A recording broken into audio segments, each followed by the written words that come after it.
So what's been going on? Not much in yourself. Just been busy, dude. Like really busy, but good That's busy. good.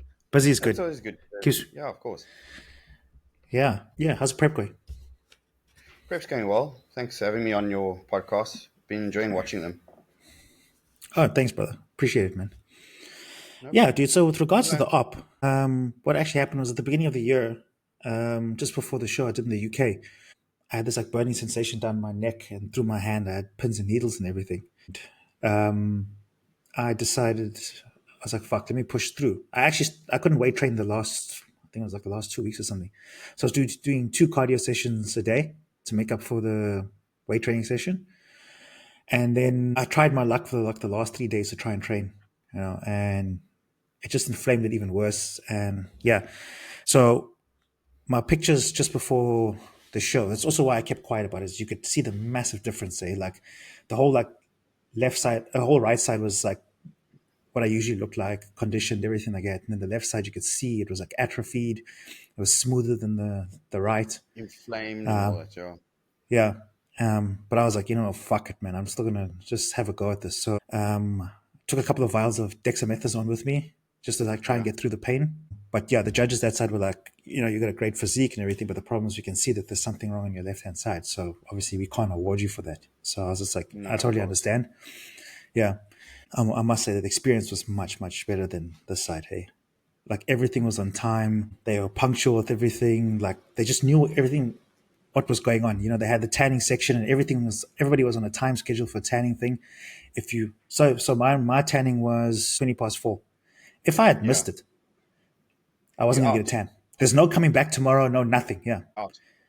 Yeah. Then registration for me was 5 o'clock. And if I was not in the door at 5 o'clock or handing my papers in, you weren't competing. There was no taking payments there or anything. Like everything had to be done online.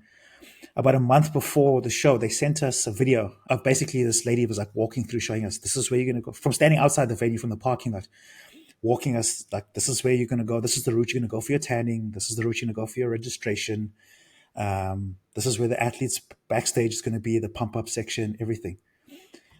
Come show day, they literally had like a place where we chilled backstage, which was Yeah. separate to where athletes pump up. Yes. So how they did it was say that this room here was for chilling. Then Yeah. they'd say all the light heavyweights, please report to the pump room. So they would go there, right? This is while the middleweights were On either backstage stage. or on stage, whichever it was. Yeah.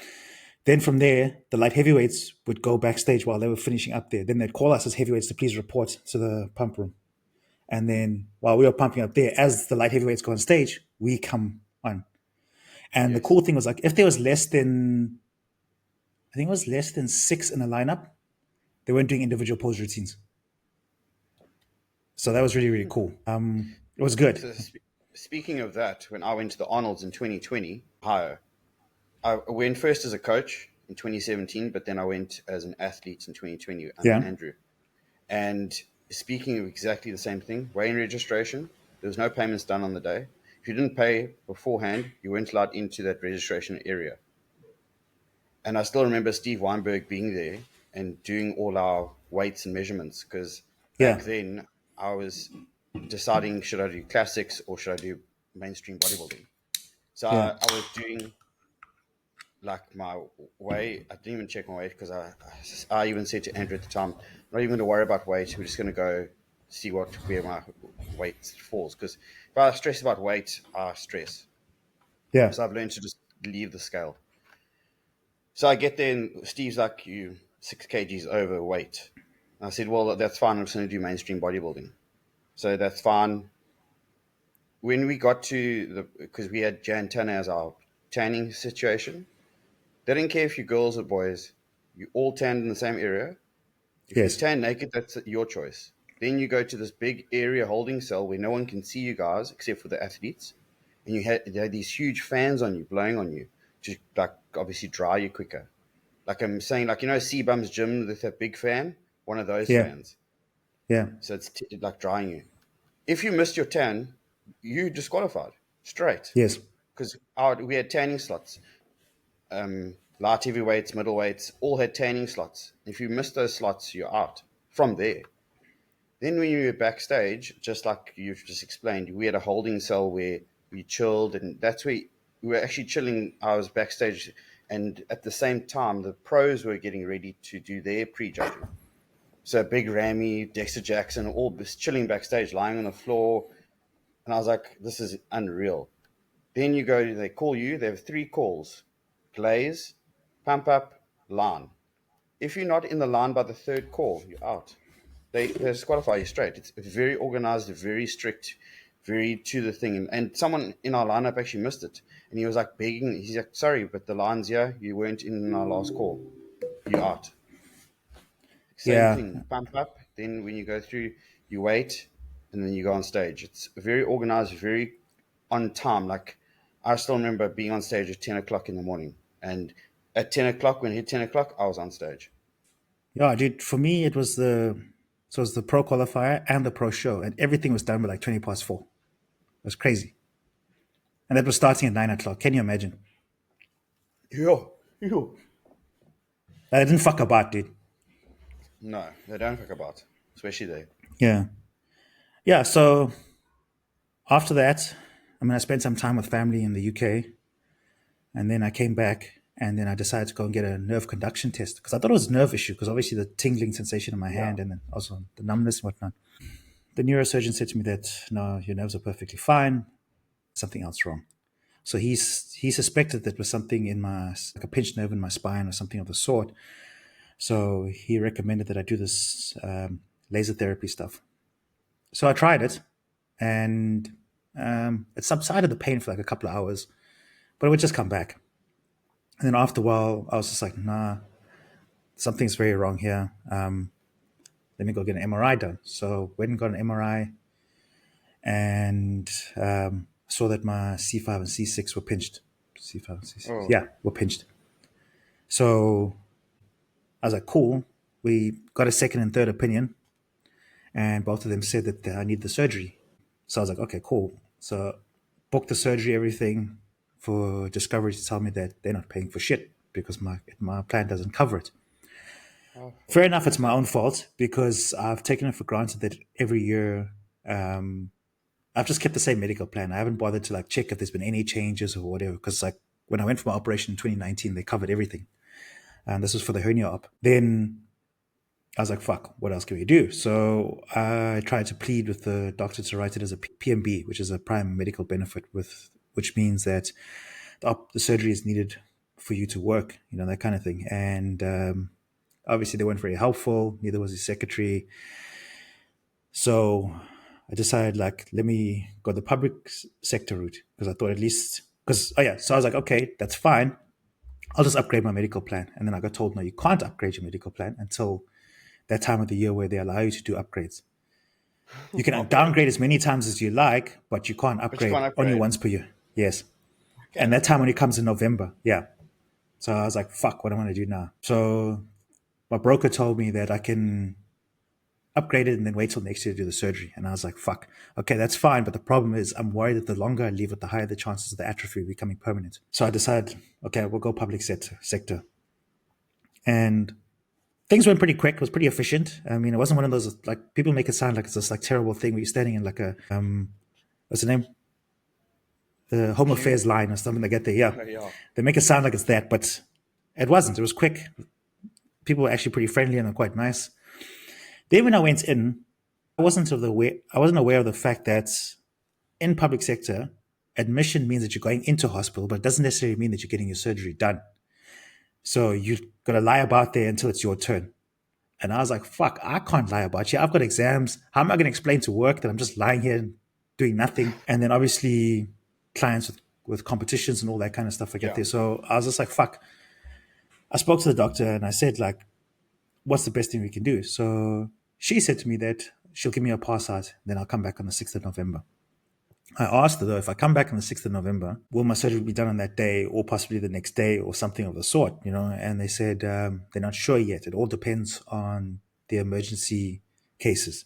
But so I'm going to go in on the 6th, hoping that I'm going to be done around that time, close to that weekend or something of the sort. However, Well, I in hope the so. interim, I have upgraded my medical plan just in case it doesn't work out, then I can do it in January.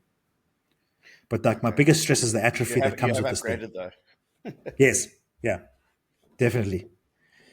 Yeah. And Well, then let's yeah, hope it dude. works out So and makes you do it. I hope so, man. At least that part of the year will be a lot quieter in terms of like business and everything I get there, and Yeah. exams will be over, so I can relax a little bit. Yeah. So, man, show at the end of the year. Yeah, I got a nice show at the end of the year again, like I did last year when you were there. Yeah. Started. I love. It's actually quite a nice feeling competing in December. It's different compared to like your normal show dates, like June, July, October, Yeah. around there. So it's a nice feeling. It's a good feeling because also you're coming home. You're gonna enjoy Christmas with the family and friends. Something more to look forward to after you've competed. But when I compete, I don't really worry about like certain foods or stuff like that. It doesn't bother me. It doesn't Yeah. enter the frame of mind or anything like that. So yeah, Have you ever just prepped excited to be back over? on stage again. What's that? Nice. Have you ever prepped over a Christmas or a birthday or I've something of prepped the over sort? Christmas. Yeah. When I went to Ohio, I was prepping for March. It was early March, so I had to prep from about I think it was mid December. Yeah. But I just came off that competition season already, so I wasn't like fat or anything like that. But we were just trying to make small changes where we could and still stay relatively lean. But I couldn't like at that time. I didn't have the mind frame or mindset to like go off diet, off plan, or oh, I need to have like 10 minutes bars or something like that. It wasn't like that. It was just let's get the work done and let's reap the rewards when we go overseas. Yeah. So just for the audience out there, what's it like prepping over like a Christmas? Like, do you have something to eat, or was it diet food all the way through? And then the second question is, how was the family with regards to you prepping over Christmas? So the first question, Andrew allowed me to have like lamb or something and some roast potatoes if I wanted to. And he also said I could have a dessert, but I didn't. At the time, my mind was at the point of, I don't want that. I don't want Yeah. to risk or you're spending lots of money to go overseas, especially from South Africa. And you're also going to a stage that's a highly regarded stage like the Arnold's. It's not a small little show that you can get away with looking a little bit off or not. You want to be there at your ultra best, and I don't like staying on stage knowing that I haven't put in every effort. So like I'll always get on stage and go, I've done everything I possibly can to be here today.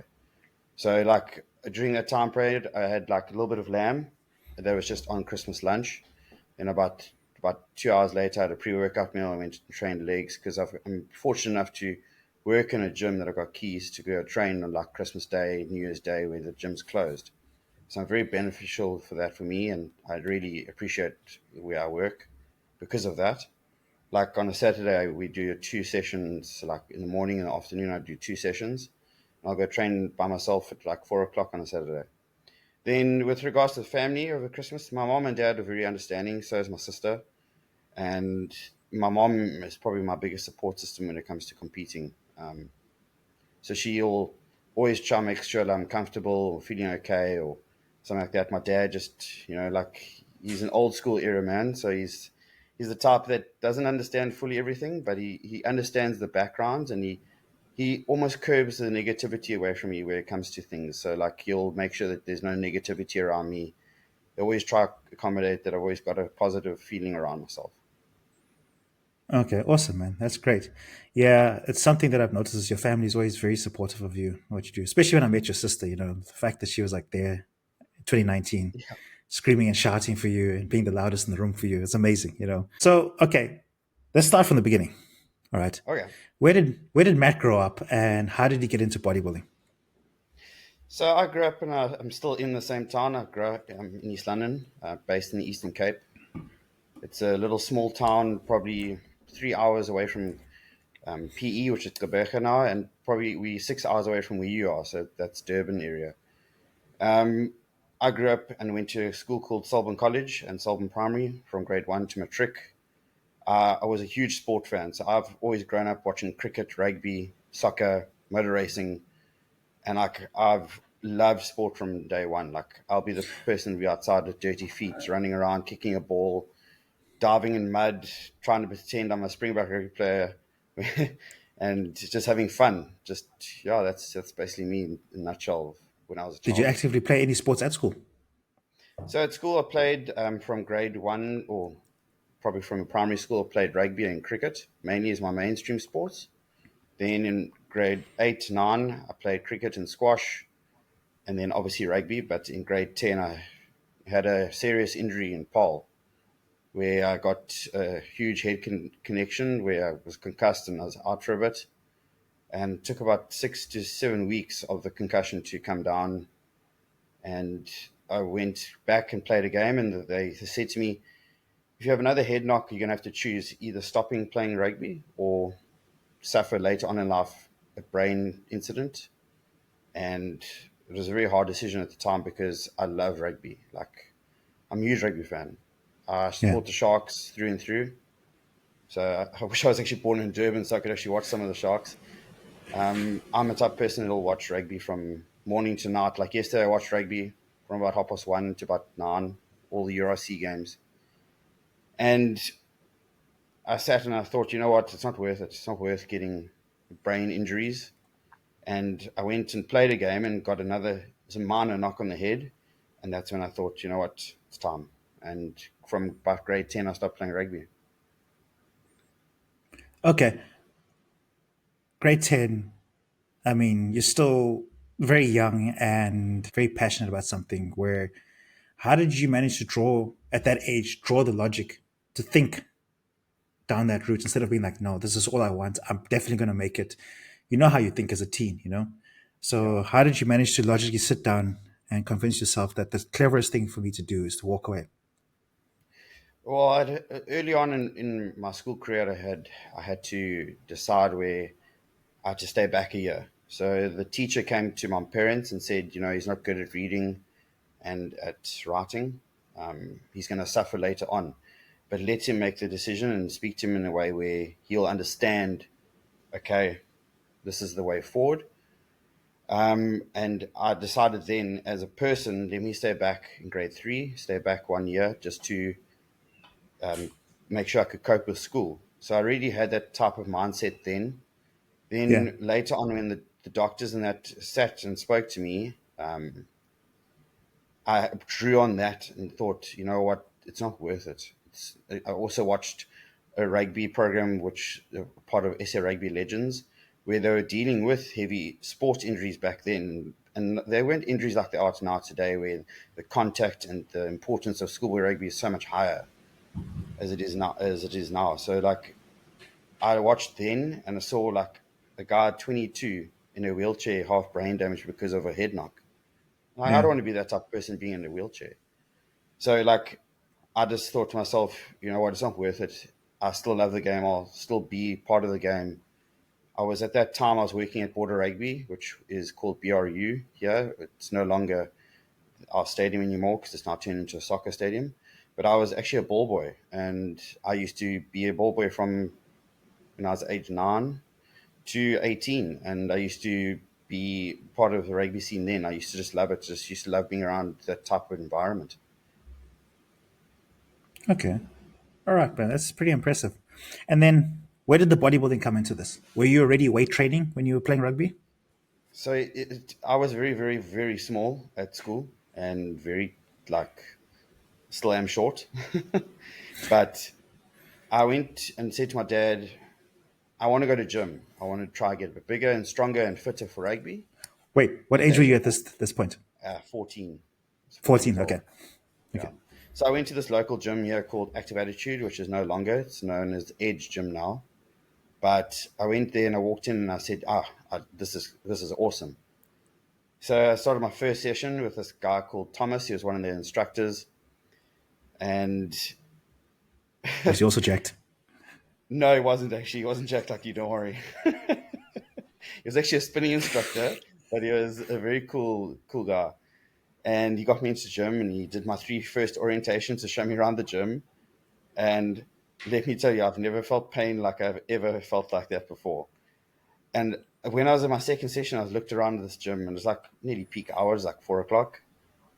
And all I could see is these mass monsters walking around. And I was Yeah. like, who are these guys? What do they do? And like then I met my cousin, my second cousin there, called Darren Schultz, and at the time he was actually Mr. Border. And back then it was like our prestige event here, which is like your IFBB KZN Nationals. And I looked at the circuit, and all you could see when you walked out of the bathroom was chest first, then Darren came. Yeah. And I was like, holy molies. So anyway, like time went by and I started training. I was loving it. I was enjoying it. I was getting stronger. And then it was like I was 15 and I went and watched my first bodybuilding show because Darren came up to me. He's like, no, come watch, come and see what we do. It's like, yeah, cool, So I went to watch this event and I was like, geez, there's like 750 people watching this, sold out. I was like, holy moly, I didn't even know about this. Anyway, so I watched these guys on stage and I was like, I want to do this. This looks fun. Let alone did I know what was going to be entail it, because all you see is the end product. You don't see the suffering. Yeah. You don't see the behind the scenes. Well, you see them train, but you just see them like lifting and pumping these weights, and these muscles are just growing by the seams because you don't know what a pump is by then. Not like these youngsters now today where they're so like knowledgeable because of the internet. So I was watching this, and at that time I was in rugby and I was doing well and I was having fun. Then I went to watch 2016, and I transferred whatever passion I had for rugby. I transferred it into training and I transferred it into bodybuilding. And Darren still said to me, he says, because when you're 16, 17, you start learning about steroids and you start learning about certain things. And he's like, don't take anything until you're out of school and you're 21. I said, okay. So that was off the cards. I didn't want to do that because back then at school area, especially at Selborne, we got tested. So if you got tested, you either got expelled or suspended. So you didn't want to be in jeopardy of that with certain people. So I also decided, it's not worth taking stuff at school because you harm your body. And a lot of the youngsters these days, all they want to do is a quick fix. So I started training hard. I actually started training with him. And I will never forget to this day. My first leg session was a guy called Michael McCroney. He was an SA bodybuilding champion. He also was the owner and Darren's training partner. We got to the hack squat. And I said, okay, I can do this. He's like, okay, we're going to do 7 sets of 20 with a 30-second rest. Now, back then, there was no FST7. There was no, knowing what that was about. I was like, 7 sets. He's like, yeah. I was like, okay. And when we finished the 7 sets, I can hardly walk now. Now we get a leg press. And he says, no, we're going to warm up with 100 reps. I laughed. I said, no, man, you're joking. He says, no, 100 reps, get in. Thomas, I couldn't walk for 3 weeks. But I love it. I said to myself, I want to do that again and again and again. And that's how my passion grew for the sport and for weight training. Because by then I could start seeing your body changing, how it impacts certain life skills, your mind, stuff like that. Oh, awesome, man. All right. And then what year was your first show? Well, actually, let me rephrase that. How long did you train before you did your first show? So my first show was actually 20 years old, and it was in 2010. And I started in 2009 at the end of matric. I was really in okay shape back then. And then probably about from my birthday, because the show was in August, I started dieting down. I didn't know what a diet was. So I had a guy called Everett Hand help me out, and he helped me with the diet and helped me with protocols and stuff like that. And I honestly, your first year, you don't know where you're coming from, what you're doing, your emotions, how you handle a diet. You all over the place. You're snappy, you're grumpy. Yeah, I wasn't the best person as I am today. I've learned to control that, and I'll easily admit that I've grown from being that 2010 bodybuilder to where I am now, where you can control your emotions and think logically. Because I think also your hormones, you don't know what you're doing with certain aspects of what the diet is actually doing to you. Yeah. So 2010, I entered Mr. Border. I was a junior. I was under 75 kilos. I won my lineup here at Mr. Border. I went to my first first SA Nationals was actually in Durban, the Playhouse. Now, my coach at the time, Everett, he was in heavyweight, and he went against Andrew, Vela Fantonda, Nate Fabe in that division. But now I went to this nationals and everyone's talking about this Tyron Fortain. I was like, who the hell's Tyron Fortain? Now, back then it was just Muscle Evolution magazines. It wasn't like internet and Yeah. Instagram and stuff like that. And all you wanted to be was you get the new Muscle Evolution to see who's the comp coming up and who the champs are. And I still remember getting to nationals and it was Bernard with the long hair. And he's like, you fall in love with bodybuilding when you see that fitness family come together as one. Yeah. And this is back when IFBB was still IFBB and was still part of the Pro League. And all you wanted was to one day step on like an international stage. So I got to my first lineup, and my lineup was, at the time, it was 22 juniors in that lineup. And I was like, yo, this is going to be fun. This is still with like Dream Tan, so that rub on cream stuff. Yeah. Yeah. It wasn't any Jan Tan or spray tans yet. So like it was hot as hell. And I still remember looking at the clock backstage and it said 11. And I remember walking off that stage and it was 12:05. Because that's how they drilled us with posing and posing and posing. Yeah. I literally eventually couldn't flex my legs because they were so swollen from the buildup of blood. And I was like praying to be in top 10.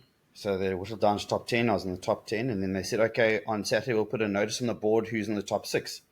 So I was like, this is Thursday. I've got to wait Friday still and then come back here on Saturday. But what an experience for the first time going to nationals. And I placed 4th that year. And I said to my coach at the time, when I got back, I said, next year I'm winning SOs. So 2011 went to SOs. Now they've changed the rules and it's now has to be spray tan. So it is all Jan Tanner or Pro Tan. And I still remember that year coming in with straight to glutes. And I was like dialed in. And I still remember walking out on stage and I still competed against Muzi. Muzi placed 4th in that lineup. And Okay. I sometimes have a joke with him saying he still hasn't beaten me, but now he's a far better bodybuilder. But I still remember me and Muzi were like the smallest in that lineup and getting told, oh, we're not going to place or something like that. And I still remember walking off stage and I still just remember every judge looking at me, putting me in the middle every time. Yeah. And I was like, okay, cool. Now, back then it was also live judging. So they would do pre-judging, come down to top 10, and then they'll say top 10 will go to live judging on the Saturday. And live judging, I also full score, won my division, went through to overalls. Back then I didn't eat enough, so I didn't win overalls. But I achieved my goal. What I wanted to do was win an SA national title at IFBB level. Nice, man. All right. Yeah. And then when did you start working with Andrew? Like, talk us through that. Like, how did the whole process come about? What made you make the decision? 2010, when I first saw him on stage against Everett and them, I was like, holy shit, this oak's got good genetics. And he still says to me he's never had good genetics. But when you see someone like a mass monster on stage, you go, holy crap. Yeah. And I had a brief conversation with him. You'd see him in the Muscle Evolutions. You'd see him with back then it was Muscle Science. Then I went to SSN with Mario's brands. Then 2011, when I won my lineup, he was one of the first seniors that came to me backstage and congratulated me. And that, to me, made an impact straight away. You're a senior. You've been in the sport for a hell of a longer time than me. But you've taken the time to get off your bum that's been lying on the floor waiting for your lineup to come say, well done. Where he could just lay there and did, oh, another junior won. And that made an impression with me. Then I started finding out who Andrew was. And then we got talking. In 2013, I was team manager at Order. Went down to PE, saw him there again. We had a brief conversation again. I was team manager again in 2014 as well. And because I still entered that year, but I didn't make the team. But I decided to be team manager, and I went down as the manager for the team. And in 2014, I said to him, I want to work with you. And he gave me his rates, all that. And 2015, I had some personal issues that I had to deal with, and it kicked me out of training, which I could kick myself about. And I stopped training for about 2-3 years, the personal issues and personal stuff. And And then I started training again in like 2017, 2018, wanting to get ready for a stage comp. In 2018, I was going to get ready. And in 2018, April 2nd, I'll never forget it, ever, I was under a bench press and I tore my left pec. And I thought, wow. Anyway, that knocked me back. I got fat, like really fat. And in September 2018, I thought, fuck this. And I contacted him. I said, it's time. And he sent me his number. And literally September 2018, we started working together. I lost a lot of muscle from not training and the fullness of the muscle. So when I came back in 2019, I was like at my lightest ever, even before juniors. I entered at 72. Oh, really, eh? Yeah, I was tiny. 72. And when I stepped on stage in 2019 in Cape Town, I was 72 kgs, but I was shredded. And that was the goal. I'm not a person that's going to step on stage half-assed or be there just to make up a number. I want to be the best I can be on that stage. Because at the end of the day, if I've given everything, it's not my opinion where I place. Yeah. It's the judges that are in front of you, it's their opinion. I can only bring what I can bring. So if I bring my best, cool, I'm happy with that. As long as I've brought my best to stage, then the chips will fall where they may. Yeah. You know, it's funny. Not a lot of people will think that way, hey? So last year, when I was prepping for the same show you did in December, I was going through some shit and I just wasn't nailing my conditioning. Like the way I was looking at my pictures compared to the previous shows and where I should be. And I told people, if I'm not in shape, I'm not doing the show. And people are like, oh, but you paid for it and you've come this far in your prep and stories. I'm like, I don't give a fuck. I've made a certain standard of what I bring to the stage. And I refuse to bring any less than that. Yeah. But they don't understand that. Exactly. Once you bring a standard, you got to beat that standard. You can't bring less than that standard. Yeah. So it frustrates me because I'm a person that I will want to suffer on diet. And when I mean suffer, I'm not saying, oh, I must cry every time I'm hungry or something. I don't care if I'm hungry. It's part and parcel of what you're doing. You're prepping for a place where you need to be uncomfortable. And I'm okay eating 1,600 calories or 1,500 calories. I don't care. As long as I'm peeled to the bone and I'm my best, I'm cool. Because you're going to suffer for a little bit and then you're going to reap the rewards because you're going to look your best. Yeah. Even if you place third or second or first, as long as you've brought your best to that stage. Yeah, I don't understand the logic of people who,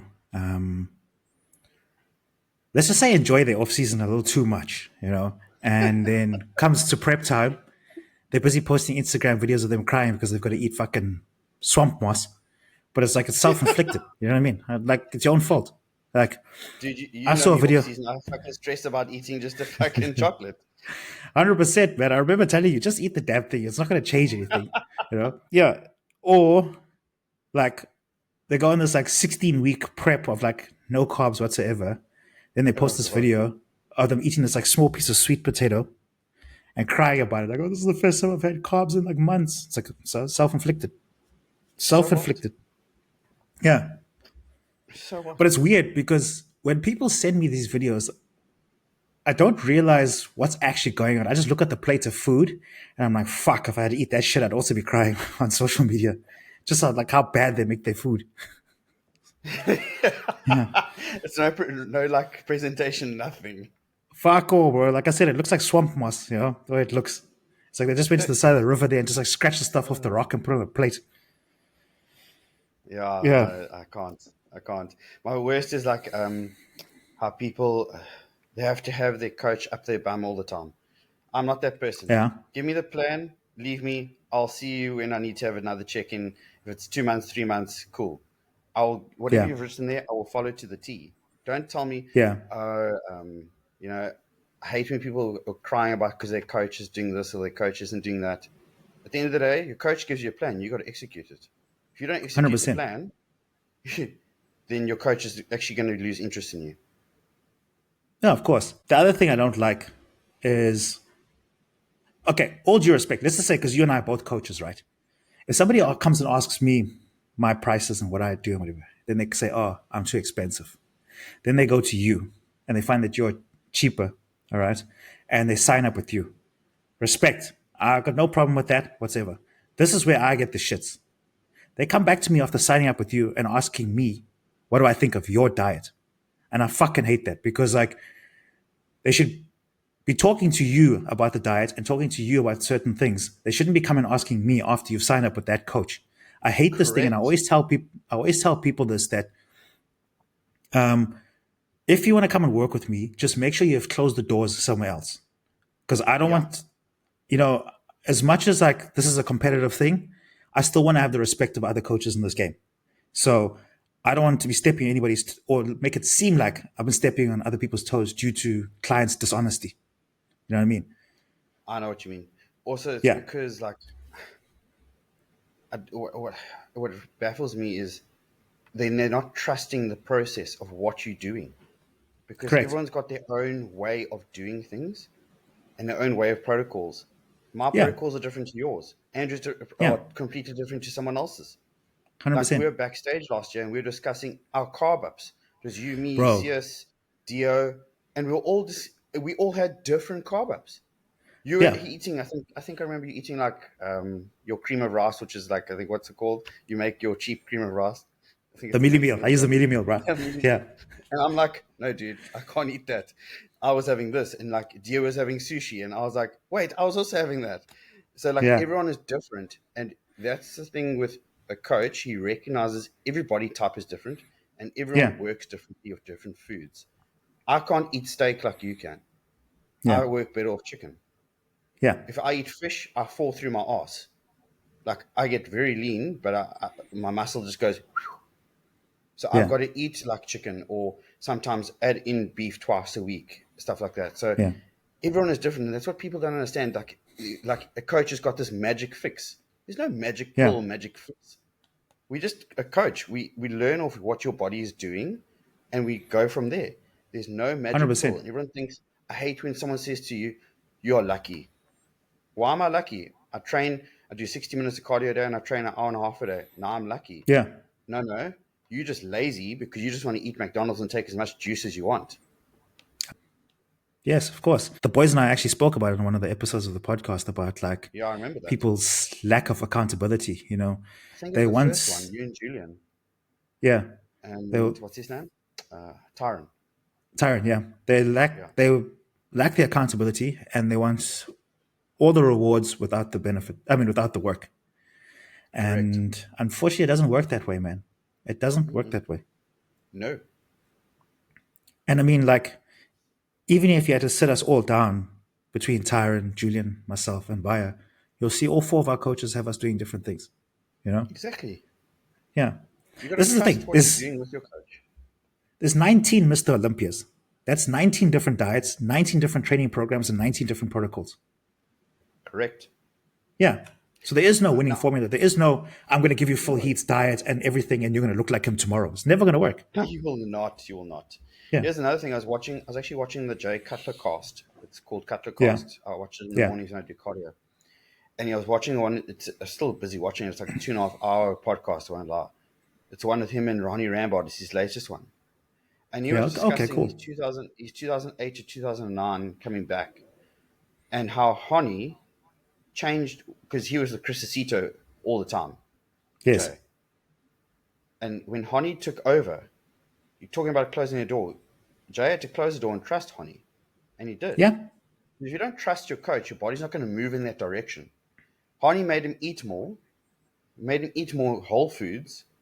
Like Jay said, he was eating like he was supposed to be eating. He always ate 8 ounces of steak. He was eating 12, and he was like, "No, this won't work for me."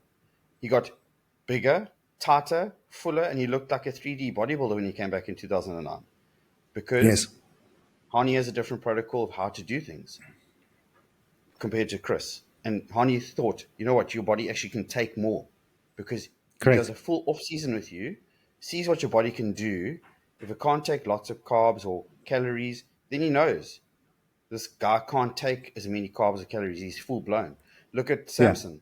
He's already admitted online that he's the type of guy that if he eats too much, he just blows up and he just puts on muscle.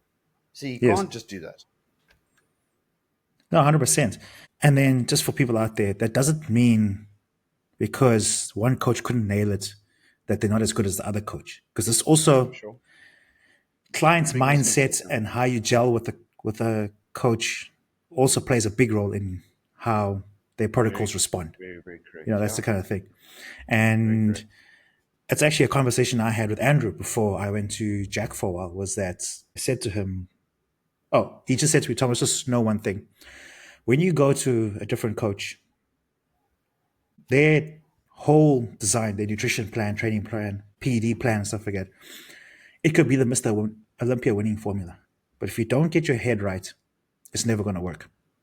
Yeah, And I've got to be honest with you, man. I mean, among other things, one of the biggest things was I just couldn't get my head right about this whole thing. I don't know if it was a thing of back then, I just wasn't ready to accept the change, but it was also like the methods of coaching is not really my cup of tea. And it's like the same thing the guys and I spoke about in the podcast about the styles of training. I don't like a militant style of training. I'm of coaching where I'm almost being like bullied into what I should and shouldn't do, you know, that kind of thing. And yeah, where lifestyle's not taken into consideration. Some people like it and it works for them. You heard Tyron the other day. He said that it works for him. He likes it, you know, that kind of thing. Whereas I actually like more of like a back and forth kind of thing. Like I want to know what I'm doing and why I'm doing it kind of thing, you know? Yes, 100%. Yeah. And so that was one of the biggest things. It was like a big mindset thing, you know? It's like the same story with like Nick Walker when he left Matt and went to the other guy. He just couldn't get his head right, you know? That's why he came back to Matt and then everything just clicked. It's just one of those things, you know? Mindset is everything. yeah. Especially in the sport, especially in bodybuilding. I think Yeah. in any sport, mindset is everything. If your mind's Yeah. off when you're playing any sport, you're not going to be at your best ability. No, 100%. Can you tell the audience what work you do? Yeah, of course. I'm a personal trainer and an online coach. I have a brand called Last Man Standing, and I do group training and personal training at a gym called Body Culture in East London. And been at Body Culture since it's open. So it's 14, 15 years now. So I've been there Okay, that's and impressive. pretty part of the furniture there at the moment. But I love what I do. I love helping people. I love seeing a change in just the smallest thing, their mindset. There doesn't have to be a physical change. It just has to be how they get so excited just by seeing, oh, I've gotten stronger, and turning a female's perception of from this whole cardio based thing where I must do cardio to lose weight Yeah. to weight training is the way forward is been my biggest achievement to this date is changing those cardio bunnies to I'm loving deadlifts or I'm loving squats or sure, but I love getting stronger on a squat. And just to see a person's body change in front of your eyes is another satisfying tool, I should say. Yeah. Yeah, it is. So Yeah. I've just recently How, become like more online. So I'm starting off slowly there. So I've got about 15 clients oh, online nice. that I'm still trying to build All because right. eventually I do want to step away and try to be fully online. But I won't lie, I think I will miss the personal training side. But you got to obviously, when you get too busy online, you got to make that commitment of going fully online. Yeah. Is the online just online coaching or is there also online personal training? So it's online personal training, which is also lifestyle and athlete coaching. So Okay, with great. lifestyle based, I've got like a little bit of a challenge going on at the moment where I've got four ladies that are under that, and that's 4 sessions a week that they do off an app called Trainerize, and it's working well. Got one lady that's in the Midlands in Durban area, and then the rest in East London in local gyms. Yeah.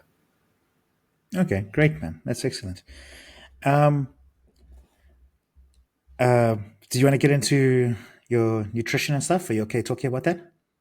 No, we can talk about nutrition. I won't give away like details, but I give away some Yeah, no, stuff. you don't have to. You don't have to give out grams or anything of the sort. Whatever we get there. But can you talk us through a day of your eating? When you wake up in the morning, what's the first thing you do, and then like just your whole day? Like, can you lay it out for us? Okay, so from a Monday to Friday is basically the same every day. So it's wake up, get ready, go to gym. My first meal is at 6, which is oats, milk, and whey, and then about 7 or 5, depending on the day, I'll either do cardio then for 45 to an hour. Okay. Andrew doesn't want me doing lots of cardio at the moment. He's like, he said it was 180 minutes a week at the moment, but Okay. I've personally done more than what I should. Then meal before I train is a nice bowl of oats with whey, and then I go train. Then afterwards is chicken and rice, and then my meals after that is veg chicken, and my last meal is casein protein before I go to bed. Is it just So I'm casein not on its on, own? yeah, just casein on its own. I'm not on Okay. very high calories at the moment, but Okay. that's how my body works. My body works off low calories and But works fine. And then on a weekend, because how my upper body plays when I diet, almost like goes away. yeah. Weekends I train twice, so I do two-way training sessions, but the calories are bumped up heavily. Where we do a pancake in the morning, then I'll train. Then it's a nice big grammage of rice and chicken. Yeah. Then I do a refeed meal at like 12, which mainly is sushi. So I have a lot of sushi. And then I go train again in the afternoon. And then after I train, I have more rice and chicken, and then a big bowl of oats and whey before I go to bed. Okay, cool. All right. And then on rest days, it's basically nothing. The pancake, is that homemade or are you buying it or what's happening with that? No, I make a homemade pancake, so I can give away this one. This one I do is either flapjack mix or pancake mix, about Yeah. 80 grams of that with whey, 2 eggs, banana, um, 50 grams of oats, and I blend it, and then I make a pancake, and I eat like that. It makes like these awesome flapjacks. Oh, okay. So you make a good few amount, not just one big cake kind of thing. No, I make little ones that makes it look like I've got lots. So I tried that once when you gave me that recipe. I made the little pancakes and I was just like, oh, just by the way, it works in a waffle machine, by the way, as well. I made waffles Does it? once. Oh, I Yes, I should get a poured it waffle in machine. and yeah. Let's get one of those. And the one day I was just like, I'm going to work. Let me try this thing. Threw it in. I just made it like one big cake. Bro, when I was eating this thing later, it was so dry, man. Like my whole mouth just went dry just from eating these things. So I learned from then So it's better just to eat it in small you need to amounts. become a pancake master and make sure that you get it right. So in the middle, it's like a little bit gooey. So I've gotten to that level of making it a little bit gooey in the middle. So when you're eating it, it's like almost like a bit of a sweet gooey texture. Like No, that's man, fine. As a flapjack, it's fine. Or like a pancake. But I made it like a cake, dude, where I just put the whole batter in and I just cooked it as one giant thing. Just to try and save time. This is what I was it'd be thinking. dry. That's gonna, Man, I ate it with long teeth, man. It was rough. no, also And you can always then, add peanut butter to it. oh, of I know you course, like peanut butter. 100%. Yeah. Ah, man. Abongile and I were talking about this. Actually, whoever invented peanut butter is a psycho. We just thought about that. Listen, I love peanut butter too. Like I'm a type of person who will want Yeah. to. I'll go search for Skippy peanut butter, and Yeah. that's overseas based. I love Skippy. Now, last year in Cape Town, there was a shop called Cape Venison Meats, or I think it was Yes. Cape Venison Meats. It's a shop. I visited there, and all I saw was, as I walked in, was Skippy peanut butter. Literally took all their bottles. Seriously. Yeah, there was 7 Skippy bottles there. I took all of them. Bought all of them. They are like Crazy. the best import shops around. Oh, yeah. I think peanut butter is everybody's kryptonite, eh? I think. Well, at Sure. least in the Oh. fitness industry. Well, I know some people that don't in the fitness industry don't like peanut butter, and I think they're psychotic. So Yeah, that's agreed. their problem. Yeah. Okay, so let's just go back to your 2 a day, right? And then you say you have your sushi about midday, right? Yeah. Okay. How many pieces do you have? So last year I was having it about 68 at one sitting, and that's where I felt full and felt okay. So I don't, this year I haven't bumped it up to that amount. So at the moment it's about 48, 40. Okay. And if I don't finish it, I keep some and I take to my dad because I'm not going to be a guts and try force feed it down because it's not 100%. the within what you're doing. So I Yeah. don't want to feel in a session where I'm feeling like, oh my word, I feel like I'm going to throw up. Even though it's arms, when I train in the afternoon, it's probably my weakest body part is arms. My worst is a front double bicep. I hate it. It's my bane of all poses that I've worked on. I've tried to put tissue on my arms as much as possible. And I've learned that actually competing year in, year out, you're actually putting on good tissue because you're Yeah. staying relatively lean off season, and you're actually adding quality tissue because you sit around 10% off season body fat. And I actually put on some good quality tissue this year that I hope to display on stage in December. Awesome, man. We looking forward to seeing it. Okay. So when you have the sushi, you not feel lethargic afterwards, or are you still okay? I feel okay. I feel good. I just feel like, sure, that's a lot of food that's gone into a Yeah. stomach that is shrunk. But Yeah. I feel good because I think I'm used to it. I don't think a normal person or another bodybuilder can do it where we do these type of things. I think it's also specific on each person. So also like you got to trust what your coach is telling you because like at Yeah. one stage in 2019, Andrew was saying to me, no, I want you to have muffins before you go to bed. I was Yeah. like, muffins? I've never had this. Yeah. So I was going to Woolies and buying chocolate chip muffins. He was telling me to have two before I went to bed every day for like the last 2 weeks because I was falling through my bum. But like Yeah. in my mind, I was like, what are you doing? Why am I doing this? Then Yeah. you got to learn to trust the process of your coach and what you're doing. I don't feel uncomfortable. I feel good when I do it. Um, your pump is insane. Feels like my arm is going to split open when I go to gym. I can imagine, eh? Yeah. Yeah, but it's Oh, let's just put it out there. It's not your regular sushi. So basically, I'm getting to make maki, which is for the audience if they don't know what sushi is. I make them into fashion sandwiches. So it's rice, salmon, seaweed, rice into a fashion sandwich. So it's like a little sandwich type of thing.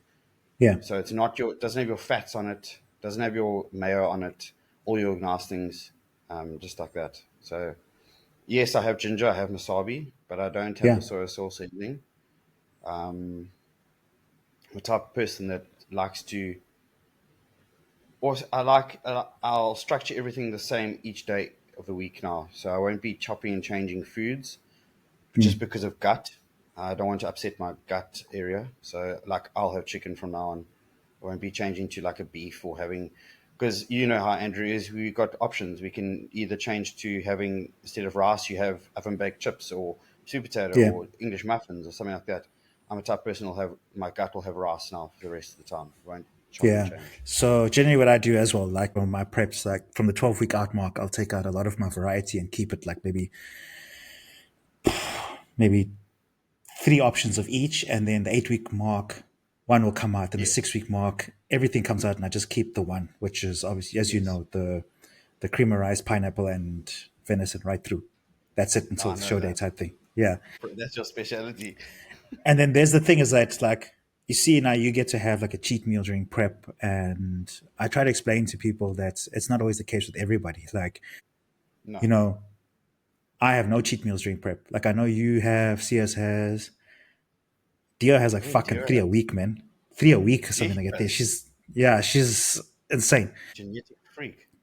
100%, man. And yeah, so I get none, but at the same time, I'm like walking into show week at like 4,000 calories, you know? So, and Yeah. honestly, I prefer that. Yeah. You know what I mean? So there's no like decarbing and crazy carb ups and all those things with me. It's just like eat the same shit till show day and just walk out, that kind of thing.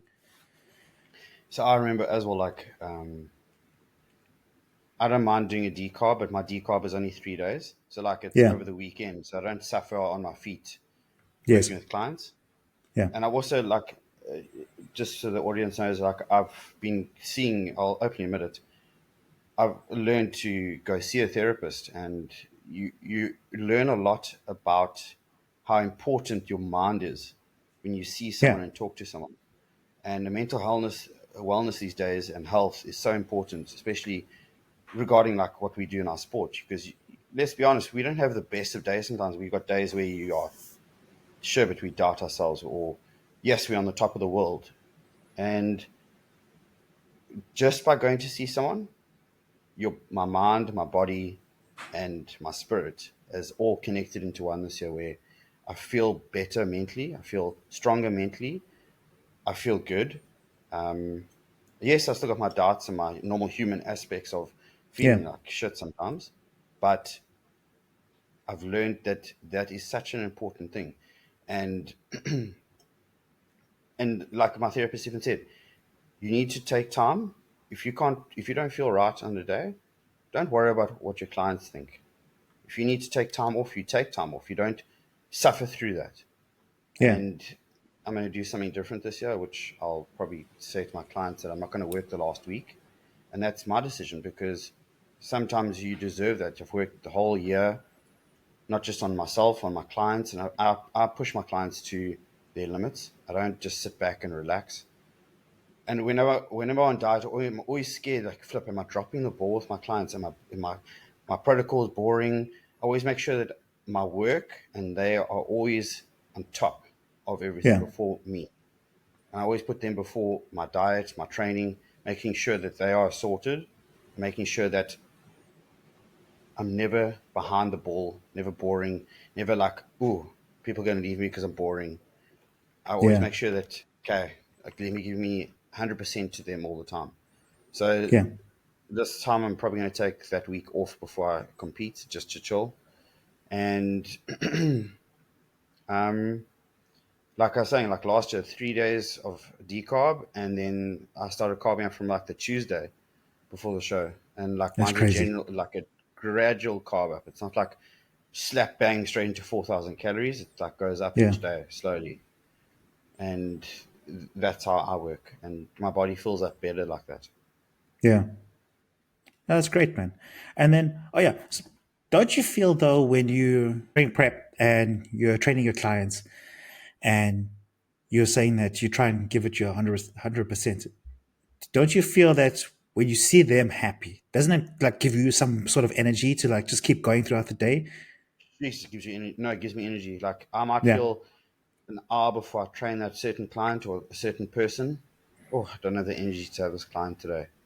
But when they walk in and you can see, okay, it's their only time they're coming to see you, you give them 100%. And when they give you that satisfaction of just doing something and they enjoying it, that gives you so much energy through the day, and just Yeah. like runs. Yeah. And that's the great thing. Like I've got a great group of clients. Like all my clients have got lots of energy. Yeah. My one, like I have a group that trains at 8, and they're probably like one of my best groups to take. Besides my 5 in the afternoon.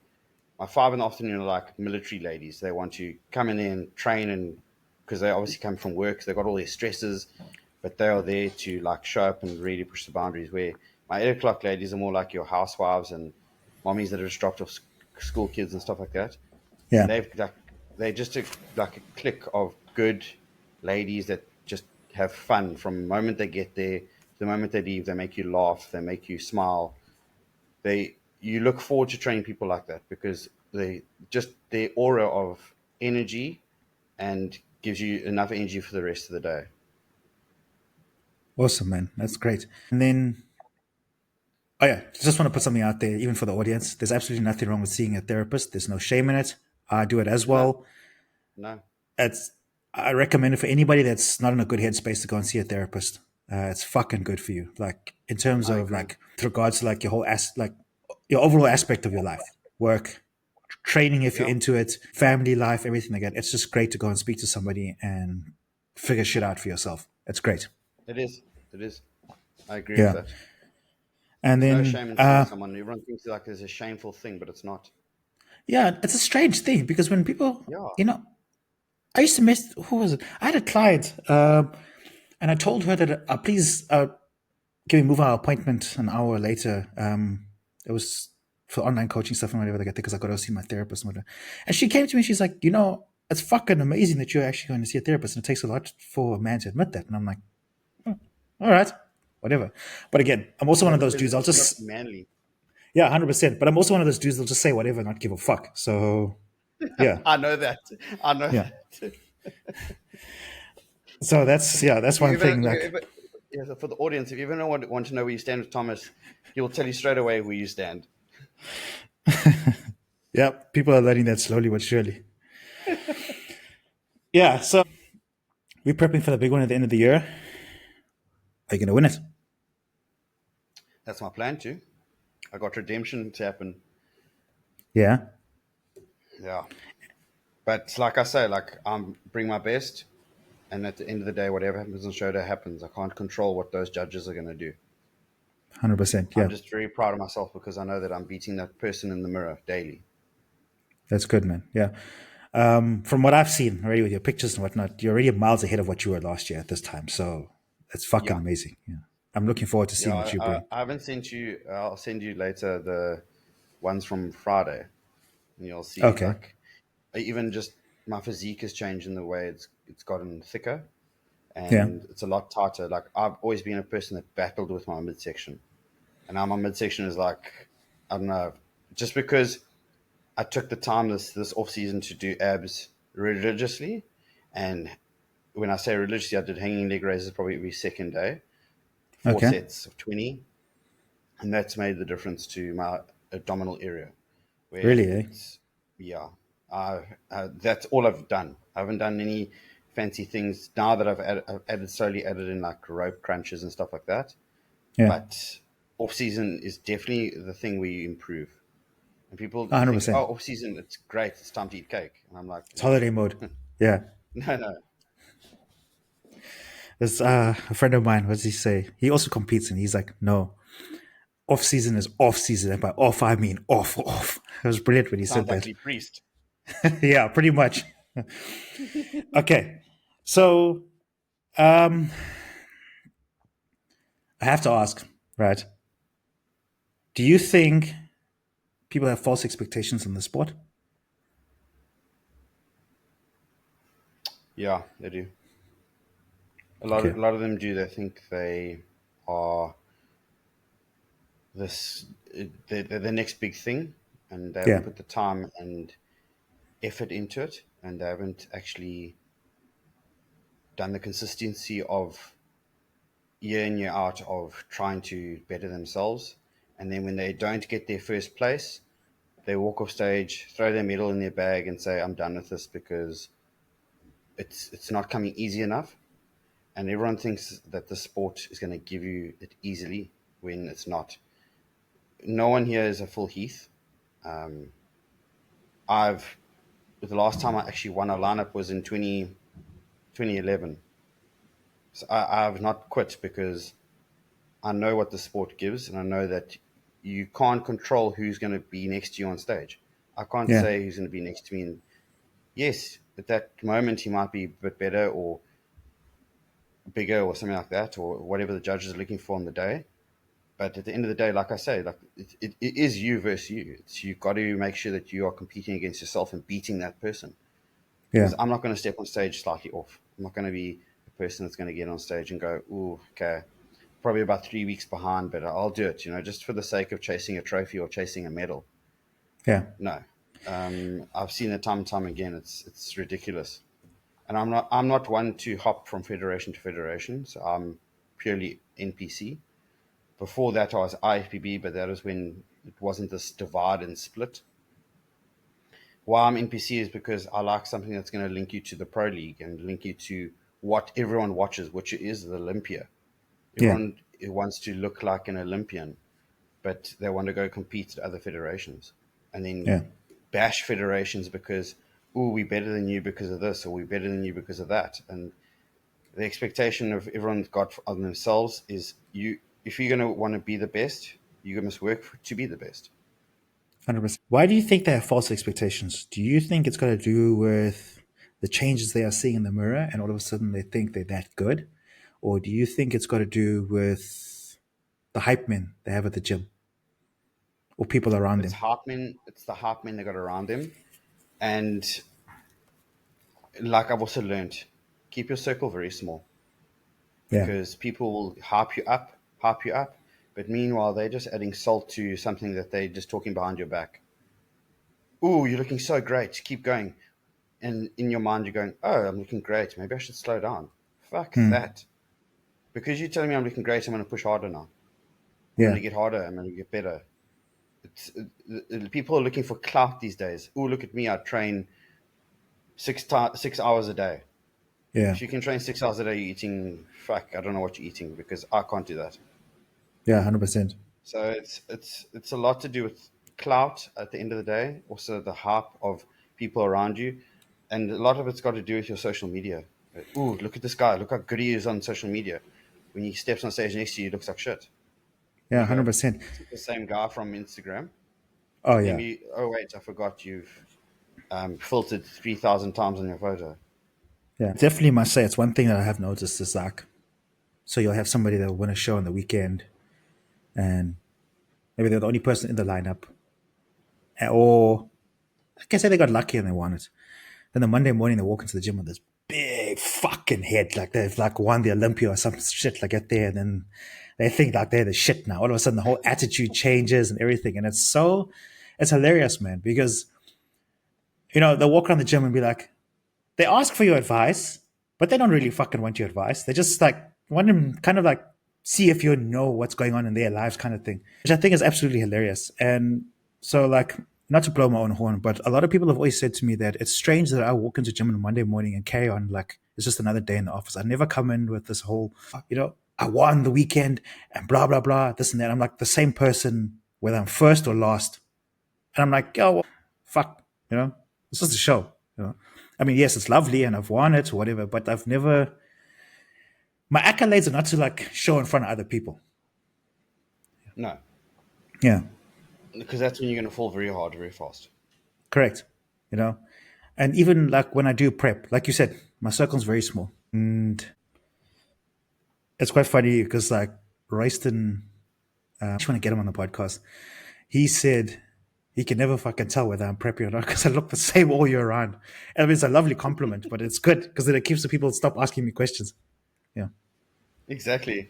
I still remember after placing third in both my shows last year, I still remember going home and I was so happy just to have stepped on a stage again and placed in a very good lineup and very tough lineup. That's what I want. I don't want a lineup that's easy. I want a lineup that's got the best of the best and people that are all on their game, because that is so satisfying when you're on stage and you're getting told to switch. That is awesome. And then, like, I'm in light heavyweights, and then I go see the heavyweights after me. I'm like, holy crap! How did I step up to that level? Meanwhile, you don't see yourself until you see photos, and that's the amazing thing. Like, people think, oh, you can see yourself. I can't see myself when someone says to me, oh, check your legs. I'm like, what? That's normal. Yeah. Meanwhile, it's like amazing to other people. So when you see photos of you standing against competition, you go, shit, fuck, look how good I actually was. That is something that you can't take away from someone. And I was proud just to stand on stage and just do my best. And I was happy at the end of the day. Yeah. The other thing is like people that try and generate animosity between athletes that don't even like know each other. No. I think it's so stupid, man. Like, I remember it happened to me with Albert and I at first. And then him and I became mates. And then all of a sudden, like, they're fucking confused now. They're like, oh, how did this happen? Why are you guys friends? Blah, blah, blah. And the same happened with Brendan and I last year. Funny enough, people were like, oh, he's a dick. I must beat him. And then they're telling him, I'm a dick. He must beat me, blah, blah, blah. And then all of a sudden, we're posting videos of us working out together. And people are like, what happened? And I'm not really sure why. 100%, yeah. So I'm not really sure why people do it. But you generally find it's from people that are not like really in the sport. It's weird. No, it's also your social media clowns. Yes, that's it. So social media clowns that they see all this, ooh, sure, but he's going against them. They must hate each other. That's the thing with the fitness industry. It's what irritates me.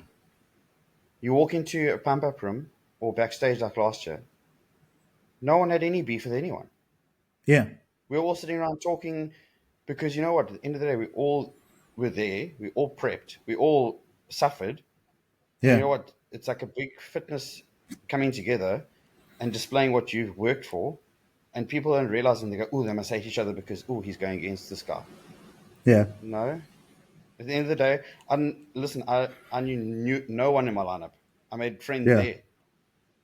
It's like, seriously, backstage, you're so dead in the brain anyway. You're not even concentrating on what people are doing. Yeah, 100%. Yeah, I know. Although I did wind Andre up, but last year backstage it was funny. But like, we're good, man. We're good. It was it was a bit of banter, yeah, And he wasn't happy with me, but it's all right, man. Like, we're good now. I must actually also see if he's keen to come on here. I think he'd be a good person to have on. It'll be good one. Yeah. All right, man. Enough of the serious talk. Let's get into some more lighthearted stuff. Okay. All right, man. Yeah. What's your favorite cheat meal? My favorite cheat meal is actually just sushi. I love sushi. All Like, right. and Andrew will say to me, "That's not a cheat meal." I said, "Well, that's what I love." Um, that and a burger. I love burgers. Okay. Okay. Do you want to share with the audience the most amount of sushi you've eaten in a day in one So I sitting? have 110 pieces. I've eaten 110 in one sitting. Then an hour later, I was hungry again, so I ate something else. Oh yeah, You I guys can heard eat that, right? sushi. I can really pack it away. Like there was a buffet here, and the Yeah. lady, which I'm very good friends with her, that she actually helps me with my sushi. She said to me, "I've lost money tonight with you." I said, "Sorry about that."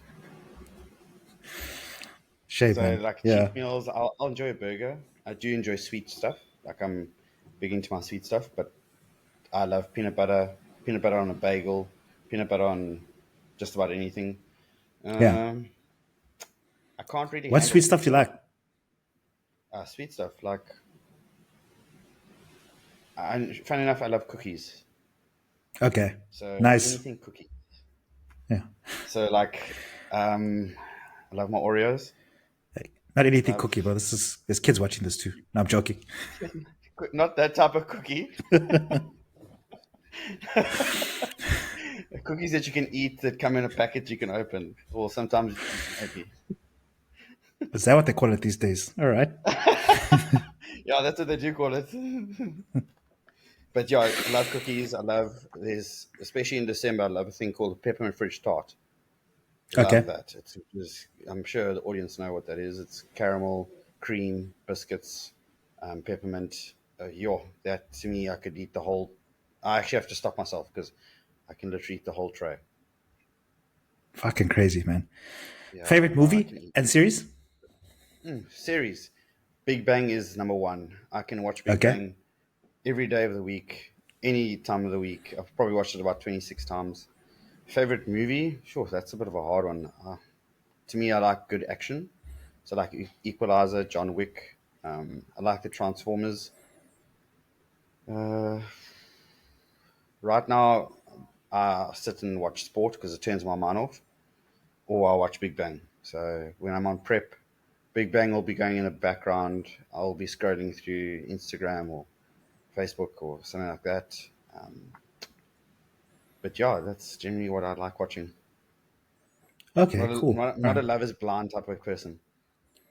All right. Um, if you weren't doing bodybuilding, what would you have liked to have pursued? Or what sport would you be doing right now if you weren't doing bodybuilding? I You think can give me I'd two answers probably here. okay. You can So give me, if I could, I would probably be into anything rugby okay. related. Either that be coaching or be playing it if I could. And if I was still small enough, I'd love to be into F1. Really, eh? I love F1. Like I'll sit and watch F1. I'm a type of person who'll go watch YouTube things of. I've met Lewis Hamilton. Actually went last year to Dubai to meet him. So I'm a big Mercedes and Lewis fan. Next year I'll have to switch to a Ferrari half Mercedes fan. But Yeah. anything Formula One. I've watched Formula One since I can remember, which is like 7 years old with my dad. Every Sunday, we'd have a bra, watch Formula One. That was my thing. So, like, my thing with me and my dad is Formula One. We'll watch that together. We'll watch rugby together. Definitely either rugby or motor racing, I think. Yeah. I do drive a car that can go pretty fast, and I have taken it fast on the highway. And my mother does shit herself when I tell her I've gone like 240. But that's only when I'm a bit hot-headed in the brain. I need to get somewhere. Yeah. I don't do that anymore because our East London roads are terrible with potholes, and I don't feel like hitting a rim out and paying twenty Yeah. thousand rand for a new rim. So yeah, that's probably the two sports I'd like to be involved in if I wasn't in bodybuilding, coaching, and personal training and stuff like that. You took the old man with you when you went to Dubai, right? Yeah, I took him to How Dubai did, how did for he the find prep it? trip. Yeah. How did he find it? So let's go back to how I won it. So I entered a monster competition, and the prize was you get to go to yes, there we go. the prize. The main prize is to win a trip to Dubai, all expenses paid for a trip for two. And little known East London boy was entering probably about 250 times, but over a period from like January to March. Okay. So I entered as much as possible, entered. And then one day I was like sitting on my couch and you get spammy, like, fuck, spam. I was like, whatever. So I didn't answer. But that morning, my one client said to me, have you heard back from this monster competition? So I said, I actually said, no, probably some Joburg idiot won it. Like everyone does from Joburg. Little known did I know I was the Joburg idiot. Meanwhile, I was the East London idiot. Yeah. So I was sitting there and his phone rang and I was like, I'm not answering this. And it rang again. So I thought, let me answer it. Maybe it's a courier. So I answer it. Now it's 4 o'clock in the afternoon. Who's phoning you at 4 o'clock that's going to give you news? Yeah. My name's Gabby from Monster. I'm like, okay. I said, who? She goes, I'm from Monster. My name's Gabby. So I said, Monster, the energy drinks. She goes, yeah. I said, no, you're lying. So she goes, I just wanted to say you've won the Monster energy drink competition to go to Dubai. I said, no, Fucking you're cool. fucking lying. She says, I'm not lying. I said, no, you're playing a joke. I said, who's told you to phone me? She said, I'm not lying, I promise. And she gave me credentials to check. And she explained, and she said, tomorrow you'll get an email with your welcome letter and everything like that. And she said, she asked 3 questions. Have you got a passport? Is it valid? Where did you buy your monsters from? And have you ever won a monster competition before? And I said, I've got a passport. I bought it from Astron Energy, which is a garage here in East London. And I said, I've never won anything like this. So she said, okay. Then the next day I got this email with everything, and the only thing I had to pay for was a visa and my dad's visa. And I literally phoned my dad. I said, you need to go to Home Affairs tomorrow and get a passport because you're going to Dubai. He goes, what are you talking about? And I told him he was over the moon because my dad and I are very close when it comes to motor racing. We love Yeah. Mercedes. And he's like, oh, what do I got to pay for? So I said, nothing. I paid for his visa, and I said, all you got to do is take spending money. And he's like, what? And we got his passport in time, and tickets came through. Everything was paid for from East London to Dubai, from Dubai to back. My dad's eyes were literally as big as saucers going there and coming back because my dad hasn't traveled since like 2000 going to Yeah. Germany. And now he's going to this country that is literally like the destination of the world hub of everything. Yeah. Yeah. And you land and you walk out the airport, it's 40 degrees at 9 o'clock in the morning. Now I've been to Dubai before, but not out, but I've been in the airport. And I said, Yeah. when you go, please pack walking shoes because you're going to walk. Now, if anyone's been to Dubai airport, you know how fucking huge that airport is. Literally from one area just to get to passport control was 30 minutes walk. He was like, I can't believe this. Like everything you just couldn't believe. Yeah. So it was a very nice trip and like well taken care of, like from food to everything, like you name it. And I was on prep for December show then. Me and Andrew protocoled everything around. Even Andrew said, like, enjoy yourself a bit. And like me being the person I am, I literally took protein bars, oats, whey. I probably had 1 or 2 off meals, and I literally starved the rest of the time. I had like 4 meals a day, but I was living on so much adrenaline and so like endorphins of being in this place that I couldn't give a shit what I was doing. And I was training at Bino's gym at like 2 in the morning, 1 in the morning, Okay. and like I was having like a ball of a time. And my dad was like, "You going to gym now?" I'm like, "Yeah, it's Dubai. Like, why must I sit back and relax?" No, I was 100%. training, still hitting my training sessions, still doing my cardio. We walked like 30,000 steps a day. We went to the Dubai Mall. That was like outrageous. Like, I think you need like 6 days just to complete whatever's in there. Just to, like, my dad was taken back by just the aquarium inside there. Wait, just Definitely hang on. something you mustn't be on diet for. So wait. So you still prepped while you were on holiday? Yeah. The reason I'm I'm bringing this point up is for those out there who just work an 8 to 4 and they've got no time for shit. That's why I'm bringing this up. Just as a matter of like, to show people that there's no excuse whatsoever. If you really want something, you're going to do it. Exactly. And like when I got back, I knew I had 8 weeks to show. I can't fuck up. Yeah. So literally my routine was in the morning, I'd have 40 grams of oats, 40 grams of whey. I would literally do activity. Okay, I'm feeling hungry, I'll have a protein bar. Then, like, if we went for a lunch with the monster group, there would always be like a meat section. So I would just take meat and I'd eat Yeah. meat and like a little bit of salad and a little bit of rice because I didn't want to like overextend anything. But Was the like it wasn't actually hard. The only hard part was when we went to a place called Blah Blah. Yeah. That's literally the restaurant's name. And I just thought to myself, you know what, it's our last day here, let me treat myself. I had 2 little, like, minute desserts and raw meats, which is like their biltong, and a salad. And that was basically my treat for the whole time I was there. Now, for the audience out there, was that protein bar a snack or was it a meal replacement? I use it as a meal replacement in the sense of the calories because it is 205 100%. and I use it as a meal. I didn't want to say it's a snack. I don't snack. No, you'll get people that'll, between meal 2 and 3, they'll have a protein bar in the middle of that. And I try to explain to them that it's like That's extra basically having a calories. third meal. Yeah.